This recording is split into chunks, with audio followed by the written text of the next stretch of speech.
mesmo quando todo mundo à sua volta já desistiu. Quantos de nós já passamos por isso, é ou não é verdade? A gente está lutando ali para continuar crendo, mas todos aqueles que estão à nossa volta ou que nos cercam já nem acreditam mais. Já não conseguem mais crer que o milagre vai acontecer. Sabe aquela situação que uma pessoa chega para você e compartilha de uma dor, de um sofrimento, e aí você diz: meu Deus, eu não consigo crer, eu não consigo enxergar, eu não consigo ver o milagre, a transformação. E aquela pessoa está lutando para continuar crendo. Talvez essa pessoa seja você aqui nessa noite. Talvez essa pessoa seja cada um de nós, que estamos lutando dia após dia para não desistir de crer. E Deus nos trouxe aqui para receber essa ativação, essa fé que precisamos, Rafa, para não desistir, mas para continuar crendo que Ele é poderoso sobre todas as coisas. Que a gente possa avançar em tudo aquilo que o Senhor tem para nós. E aí eu quero te convidar a abrir a sua Bíblia no Evangelho de Marcos, capítulo de número 5, verso 21, onde vai falar um pouquinho dessa situação que muitas vezes nós enfrentamos no nosso dia a dia.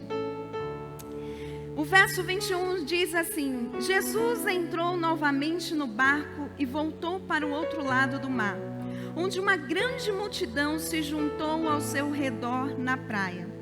Então chegou um dos líderes da sinagoga local, chamado Jairo. Quando viu Jesus, prostrou-se aos seus pés e suplicou repetidas vezes: minha filhinha está morrendo. Por favor, venha e ponha as mãos sobre ela, cure-a para que ela viva. Jesus foi com ele e todo o povo o seguiu, apertando-se ao seu redor. No meio da multidão estava uma mulher que já havia 12 anos que sofria de hemorragia. Tinha passado por muitas dificuldades, nas mãos de vários médicos, e ao longo dos anos gastou tudo o que possuía sem melhorar. Na verdade, havia piorado. Jesus está descendo do barco e encontra com uma multidão. Quando ele está no meio da multidão, surge Jairo, um dos principais da sinagoga, desesperado. Nós já conhecemos a história de Jairo. A filha de Jairo estava quase à morte. E ele fala: Senhor, desesperadamente, vem até mim, vem até a minha filhinha, coloque as mãos nela para que ela seja curada. E aí quando Jairo está falando isso, quando Jairo está ali no meio da multidão, aquela mulher que há 12 anos sofria de um fluxo de sangue, que nada resolvia o problema dela, resolve de uma forma tocar Jesus, ativar a fé dela e receber o milagre. E aí Jairo, com aquela notícia ruim, desesperado, vendo tudo isso acontecer, olha para aquela mulher e vê o milagre acontecendo na vida dela. E aí, no interior dele, aquele conflito: meu Deus, e a minha filha? Talvez muitos de nós estamos assim, vendo um irmão sendo abençoado, aquela irmã contando de um testemunho, aquela pessoa que nos cerca vivendo um grande milagre, e a gente começa a dizer: Senhor, e eu? Como eu vou ficar? Como eu não vou desistir?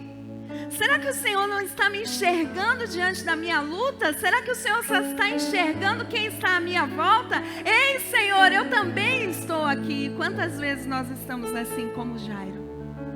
A multidão estava lá apertando e Jesus para abençoar alguém. Enquanto nós estávamos precisando de um milagre, a gente estava precisando que Ele viesse depressa. Mas eu quero dizer para vocês nessa noite que Jesus nunca chega atrasado. Ele nunca erra um passo sequer em direção ao nosso milagre, à nossa bênção. Mas é difícil. É difícil a gente continuar crendo. Parece que todo mundo está sendo abençoado, mas a gente não. E aí o tópico 1 vai falar muito sobre isso. Não é porque Jesus abençoou alguém perto de mim que eu preciso deixar de crer. Pelo contrário, aí que eu tenho que crer mais ainda. Opa, o Senhor está passando, o milagre dele está acontecendo e eu tenho a certeza que vai acontecer na minha vida. Mas o diabo quer mudar o nosso foco, quer mudar a nossa direção, quer fazer a gente enxergar de uma maneira ruim, dizendo só ele vai ser abençoado e eu não vou ser. Não, Jesus não esquece de ninguém. Pelo contrário, a Bíblia diz que ele conhece a cada fio de cabelo que nós temos na nossa cabeça. Ele nos criou como únicos diante dele. Ele conhece a cada filho, a cada oração. Ele é onipotente, onipresente, onisciente, o alfa e o ômega, o princípio e o fim. Aquele que nunca falha e erra, mas aquele que está no controle de todas as coisas. Não é porque alguém foi abençoado que eu devo deixar de crer. Pelo contrário, aí que eu tenho que crer mais. Porque o meu Deus é um Deus de milagres. O meu Deus é um Deus que opera maravilhas. Não é um Deus que vira as costas para mim no momento mais difícil. Pelo contrário, ele continua me enxergando. E aí, passando toda essa situação de cura, nós vamos para o verso 35. Enquanto Jesus ainda falava com a mulher, chegaram mensageiros da casa de Jairo, o líder da sinagoga, e lhe disseram: sua filha morreu. Para que continuar incomodando-o? Sua filha morreu. Meu Deus, e agora? O tópico 2 vai falar muito sobre isso. A notícia que tira do chão, do eixo, muitas vezes pode te ativar na fé e te acelerar para o... É o que está acontecendo com Jairo. Sabe aquela notícia que tira o chão?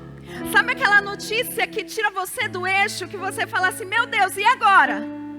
Chegaram para Jairo e falaram: pode parar de incomodar o mestre aí, sua filha morreu. E quantas vezes uma notícia chega assim para cada um de nós? Parece que a gente perdeu o chão, parece que a gente perdeu a vontade de viver, parece que a gente perdeu a vontade de crer, parece que nada vai mais dar certo, porque a gente estava lá lutando, batalhando e de repente vem uma bomba dessa sobre nós. Ei, eu quero te dizer, a notícia que te tira do chão, do eixo, muitas vezes pode te ativar na fé e te acelerar para o processo. Sabe o que significa ativar? Impulsionar. Sabe o que significa ativar? Acelerar, intensificar. Eu posso aproveitar essa notícia ruim e me ativar em fé, dizendo: agora sim, Senhor, saiu do meu controle, mas não saiu do controle do Senhor. Ativa a minha fé, acelera o processo do milagre. Ou eu posso fazer o que o tópico 3 diz. Ou eu posso desativar e desacelerar o processo. A decisão cabe a cada um de nós. Nós vamos ativar ou desativar. Todo mundo tem o direito de ativar e desativar. Todo mundo passa por uma situação na vida em que vai receber uma situação que vai fazer perder o chão e o eixo. Mas a escolha está entre cada um de nós. O que vamos fazer com a má notícia? Vamos permitir ser ativados na fé ou ser desativados?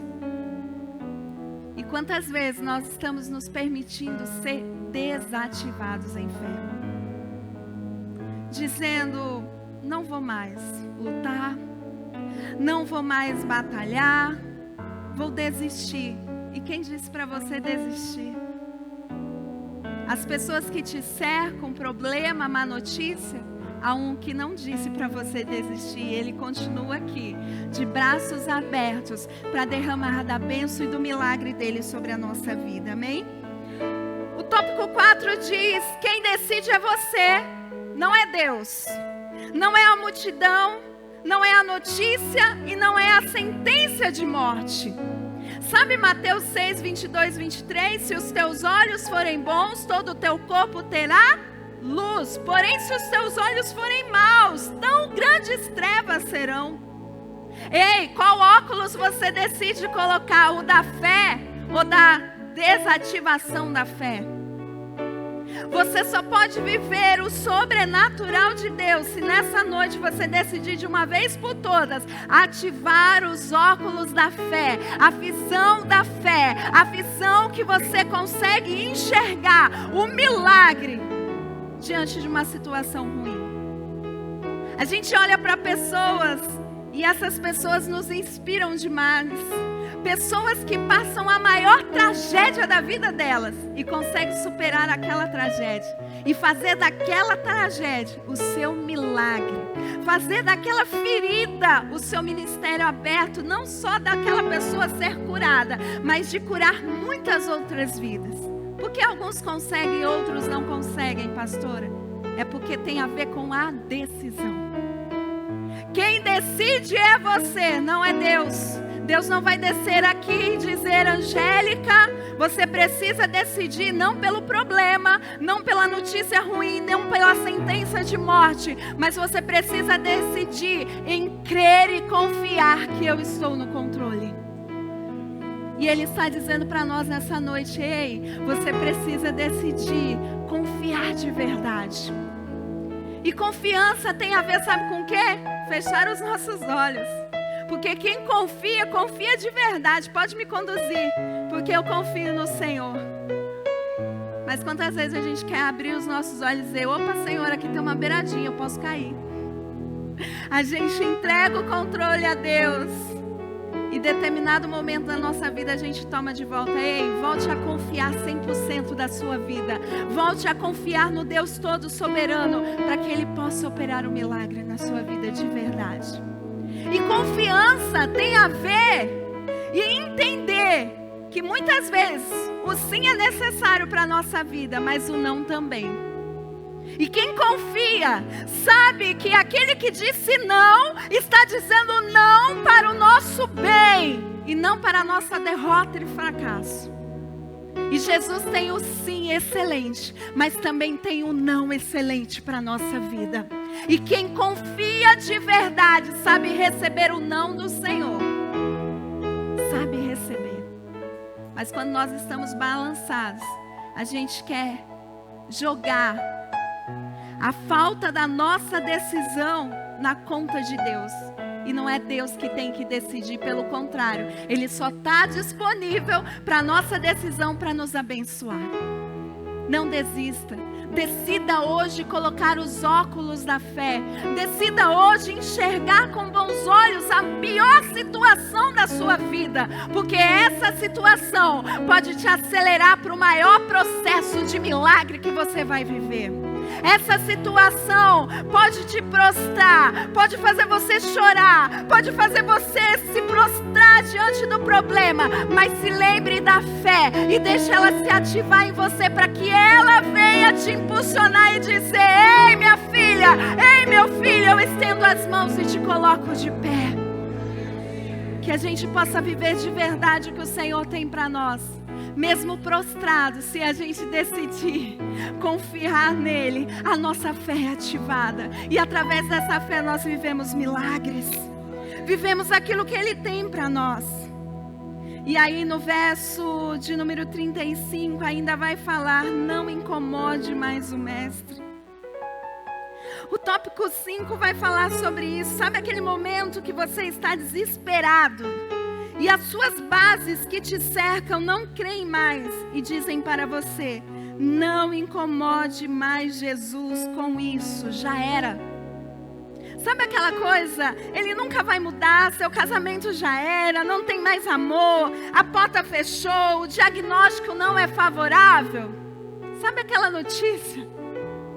Sabe aquelas pessoas que te cercam e você fala assim: elas vão ser o meu apoio, elas vão ser o meu sustento, elas vão me ajudar a se colocar de pé e a continuar crendo. E essas bases vão caindo tudo. Meu Deus, eu estou sozinho. É como a imagem desse tema. Aquele bonequinho vermelho no meio de uma multidão. Parece que eu estou sozinho, Jesus, no meio dessa multidão. Parece que não vai dar certo. Parece que eu tenho que desistir. Senhor, vão zombar da minha fé. E agora? E agora, Jesus? E agora? E aí o verso 36, Jesus responde claramente para Jairo. Responde para Angélica e responde para quem mais? Aleluias! Jesus, porém, ouviu essas palavras. Ele está ouvindo. Ele está vendo, Ele está enxergando, Ele está ali presente. E disse a Jairo: não tenha medo, apenas creia. Ele está dizendo para mim e para você nessa noite: não tenha medo. Ei, a situação está te levando ao desespero. Não tenha medo, simplesmente creia. Mas é fácil, né, pastora, falar para crer? Quando tudo está difícil, realmente não é fácil. Mas é algo que pode mudar a nossa vida. É uma decisão que pode transformar tudo. E aí nós vemos o tópico 6 dizendo: Jairo, ainda existe alguém que crê, e este alguém sou eu, Jesus. Mesmo que eu e você não consiga crer, não consiga enxergar o milagre, Jesus ainda continua crendo. Jesus continua tendo esperança. Jesus continua acreditando que aquele homem, que aquela mulher, que aquela situação pode mudar. E está dizendo: ei, eu estou aqui crendo, ainda que você não creia. Oh, só vem, porque eu quero operar o milagre. E aí é nessa hora que a gente tem que fechar os olhos de verdade e dizer: Senhor, não estou conseguindo crer. Jesus, todo mundo da minha volta já desistiu. Ninguém mais quer saber do milagre. Ninguém acredita mais na transformação. Ninguém acredita mais na restauração. Ninguém acredita mais lá no fundinho, Senhor. Lá no fundinho ainda tem uma esperança. Porque eu estou aqui, Senhor. Eu estou aqui. E aí Jesus olha: desistiu? Te abandonaram? Não tem problema não, eu estou aqui, eu sou o grande eu sou. Eu não te abandono, eu continuo crendo e te esperando para te ativar para o maior milagre da tua vida. E aí, o tópico 8 vai falar muito sobre isso. Escolher crer em Jesus nos proporciona viver experiências muito mais extraordinárias do que não crer. Sabe aquela situação que você creu e viveu um milagre? Você consegue se lembrar nessa hora? Mas também existiu aquela situação que você não decidiu crer e não viveu um milagre. Todos nós já passamos por isso na vida. Desde coisas simples às coisas mais complicadas. Ei, há uma possibilidade muito grande de você crer e algo acontecer. Mas se você não crer, nada vai mudar. Nada. Não tem problema não crer.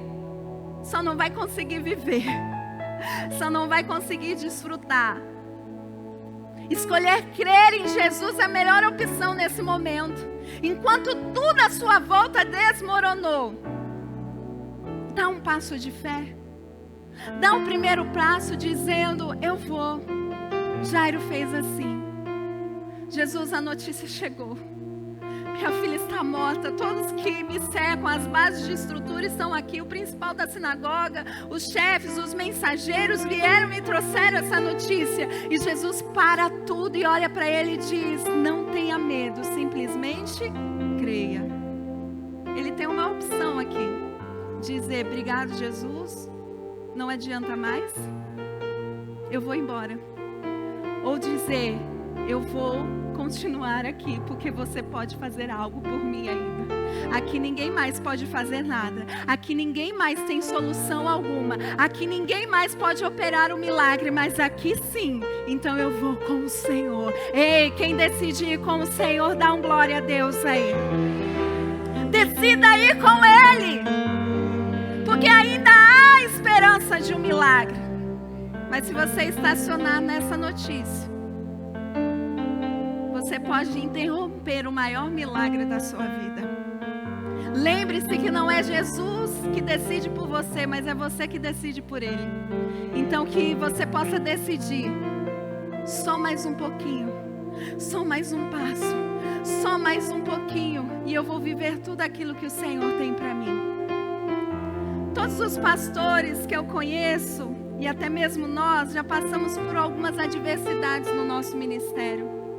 Pessoas que estavam ali crendo conosco e em determinado momento deixaram de crer e acreditar no projeto que Deus tinha confiado nas nossas mãos. Mas aí Jesus olhava e dizia: ei, eu não desisti, eu continuo crendo, e ainda há pessoas à sua volta que crê. Sabe o que é esse processo? Processo de permanência. Processo que é doloroso, é difícil, mas se a gente permanecer, mesmo doendo, mesmo sendo difícil, vai chegar uma hora que vai romper. E para a glória de Deus, gemitar do Senhor, colheita de um novo tempo, nós temos vivido na nossa igreja. Chegou um tempo em que parecia que tudo ia desmoronar, que nada ia dar certo, né, pastor? Que tudo ia acabar. E aí a gente decidiu permanecer, mesmo machucado, mesmo ferido, mesmo com a notícia ruim, mesmo pessoas nos abandonando, mas dizendo: Senhor, eu quero olhar para o Senhor, eu não quero desistir daquilo que o Senhor tem para mim. Me ajuda a continuar só mais um pouquinho. E para a glória de Deus hoje, fazendo um levantamento de toda a nossa liderança. Sabe quantos ministérios nós já temos aqui na igreja? 21 ministérios para a glória do Senhor. Muito mais líderes do que ministérios para a glória de Deus, porque tem ministério que tem 2, tem 3 líderes, tem os braços, tem os colaboradores, tem os liderados, mas chegou um tempo em que nem 21 pessoas tinham no culto. Eu quero dizer para vocês que vale a pena permanecer, porque há um romper de Deus na nossa vida. Ontem, para a glória de Deus, eu tive o privilégio de começar com algumas irmãs muito preciosas o curso Mulher Única. O pastor, junto com alguns irmãos muito preciosos, o curso Homem ao Máximo. As tias do Ministério Infantil participando de um curso de capacitação para cuidar melhor das nossas crianças. O Ministério de Dança participando de cursos de desenvolvimento para crescimento do Ministério de Dança, e assim por diante, todos os ministérios ali, sabe, decididos a permanecer, e não só permanecer, mas crescer em graça, em conhecimento, para alcançar mais e mais vidas. Ei, meu irmão, não desiste não, permaneça, ainda que esteja doendo, permaneça, permaneça para que Deus possa operar o milagre na sua vida, amém? Jairo decidiu confiar. Sabe o que tem a ver fé? Hebreus 11, verso 1 vai dizer: é o firme fundamento. É quando tudo está balançado, é quando tudo está perdido, é quando parece que abriu um buraco na nossa vida, que a má notícia chegou. A fé vem como um firme fundamento para nos estabelecer de volta ao eixo.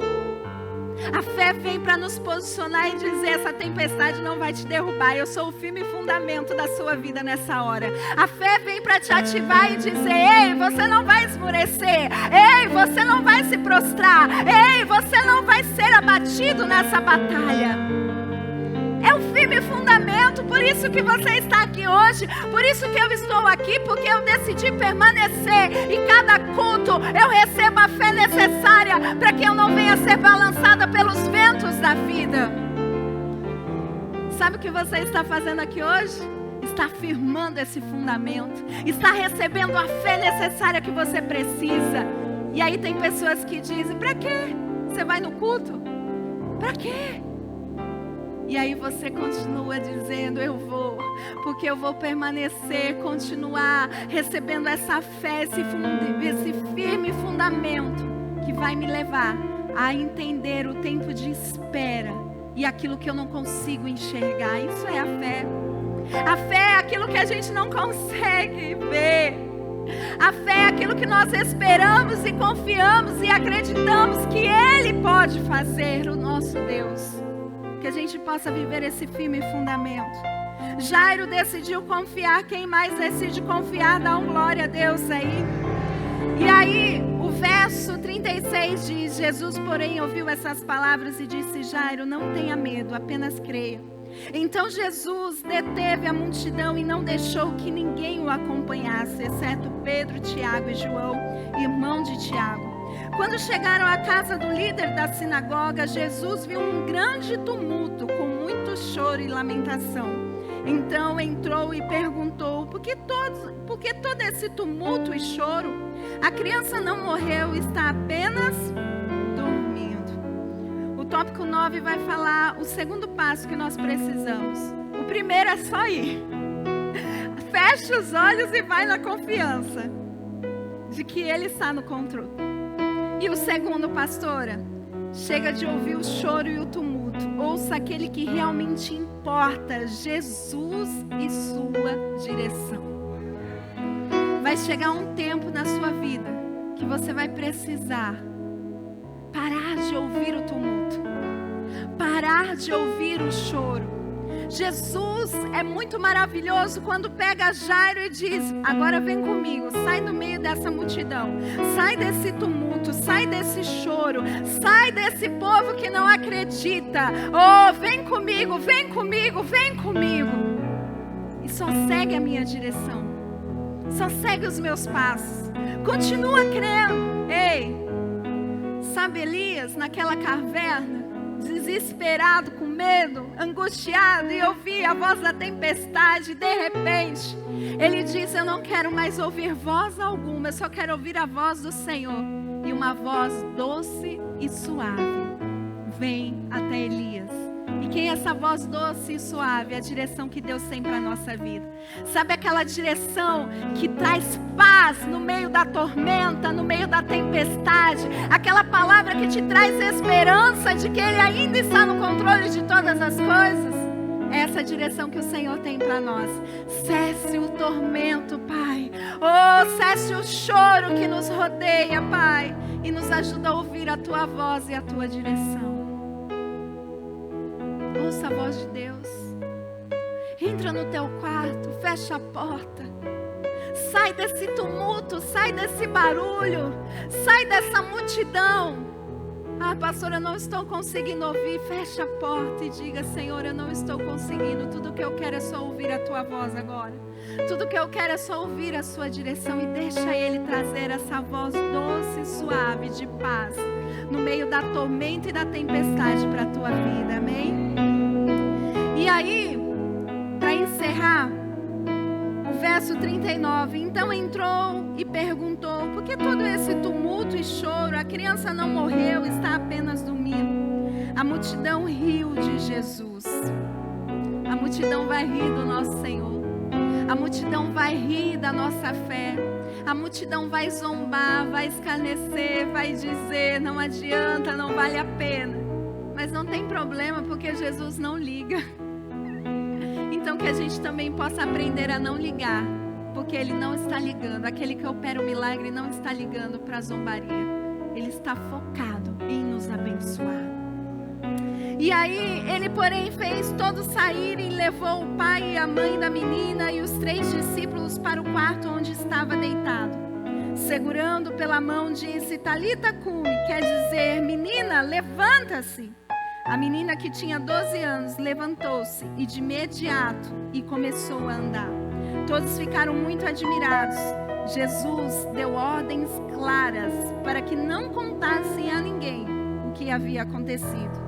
E depois mandou que desse alguma coisa para a menina comer.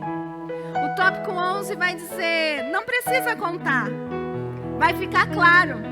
Quem decide crer não vive só o milagre, como ativa a fé de todos os incrédulos que estavam lhe cercando. Mesmo que não reconheçam, deixe com Jesus. É com Ele agora. Só viva o milagre. Ei, Jesus entrou, operou o milagre, disse: ei, não precisa contar para ninguém agora não, só viva o milagre. Ah, mas aquelas pessoas estavam rindo de Jesus, estavam zombando da minha fé. Não tem problema não, porque o milagre está aqui. Elas podem rir o quanto for, elas podem zombar o quanto for, o milagre está aqui. E eu vou viver o milagre. Que a a gente possa viver o milagre do Senhor na nossa vida. Que a gente possa permitir esse milagre. Ei, meu irmão, você não precisa mostrar nada para ninguém, não. Você não precisa provar nada para ninguém, não. Tudo que nós precisamos é só viver o milagre. Não tem problema não, você não acredita, mas Jesus me convidou para ir, eu estou indo. Jesus me convidou, Jesus está me dando a direção e eu vou permanecer, eu vou continuar. Não tem problema não, porque na hora que eu viver o meu milagre, você também vai desfrutar dele. Não tem problema não, porque Jesus disse, deixa todo mundo e vem comigo. Oh Senhor, tenha liberdade sobre a nossa vida. Não tem problema não. Eu vou viver o milagre. Não tem problema não, pastora. Eu vou viver o meu milagre. Ainda que homens não acreditem, o Senhor continua acreditando. Se tem uma esperança aí no fundo do seu coração, tem milagre de Deus para você. Se tem um pontinho de esperança, meu irmão, tem milagre. Ainda que todos que estejam à sua volta não acreditem nesse pontinho, Jesus acredita. Jesus continua operando milagres e maravilhas. Que a gente possa desfrutar de tudo aquilo que Ele tem para nós. Só viva, só ouça, só seja dirigido e guiado por Ele. Jairo não tinha mais possibilidade alguma, mas ele decidiu, eu tenho Jesus. E por ter Jesus, ele pôde ver a sua filha sendo ressuscitada. Mesmo quando todos à sua volta já estavam chorando. Mesmo quando todos à sua volta já estavam causando um tumulto, dizendo, não valeu a pena, Jairo. Aí, perdeu tempo. Perdi não, olha aqui o milagre. Olha aqui o que Jesus operou. Olha a maravilha que Deus fez na minha vida. Ei, seja o milagre de Deus. E que as pessoas, ainda que não dê valor, ainda que não reconheça, não dê o braço a torcer, meu irmão. Na hora que ela passar um aperto, ela vai dizer, a Cida viveu um milagre, eu também posso viver se eu continuar crendo no Senhor. Ei, a Clésia viveu um milagre, e eu também posso crer, porque ainda que eu não enxergava, agora eu enxergo que ela viveu o milagre dela, porque ela não desistiu. Que a gente possa viver tudo aquilo que o Senhor tem para nós, amém?